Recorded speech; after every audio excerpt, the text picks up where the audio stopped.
Que no te truenes los dedos, Valeria. Vas a quedar chueca.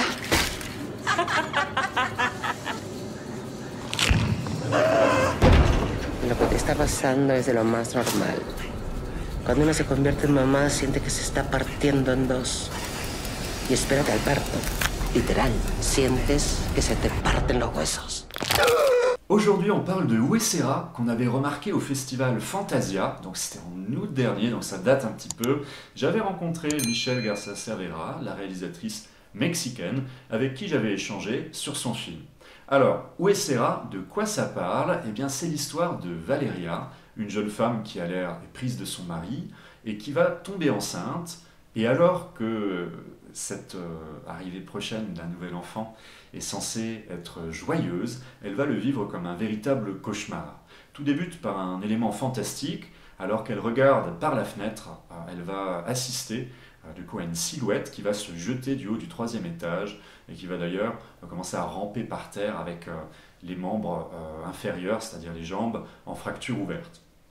Donc une scène assez traumatisante pour elle, donc qui va être un petit peu une métaphore de ses changements à venir, aussi bien physiques que mentaux. Pourquoi Où est Sera est original?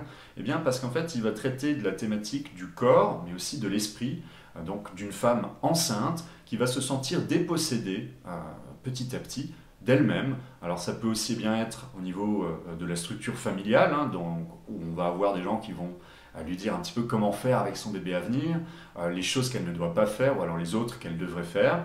Et donc le film réussit un sans faute.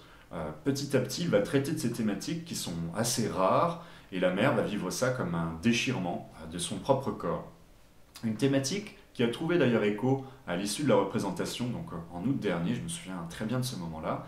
Il y avait une session de questions et réponses, et en fait une jeune femme a pris la parole pour expliquer combien ce film en fait l'avait touchée au cœur, puisqu'elle-même, quand elle avait été enceinte, elle avait vécu exactement la même chose finalement que ce personnage principal, c'est-à-dire un déchirement, aussi bien physique, il y a un sentiment en fait de ne plus maîtriser son propre corps et son destin. Alors ça se retrouve aussi dans le film avec un parallèle qui est fait astucieusement entre la relation de Valeria et l'une de ses ex-conjointes qu'elle va revoir dans le film et qui va aussi matérialiser finalement une prise de possession sur son destin avec des éléments, bon, je ne vais pas spoiler ici, mais qui vont lui permettre de reprendre un petit peu la main.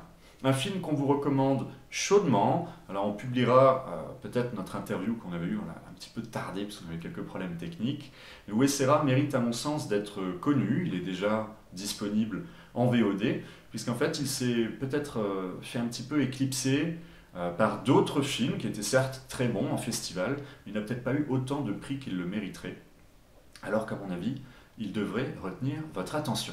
N'hésitez pas à liker, partager, n'hésitez pas à vous abonner si cette vidéo vous a plu, puis si ça ne vous plaît pas, n'hésitez pas à nous le dire. A bientôt sur Mag, on vous retrouvera pour d'autres vidéos de Gérard May.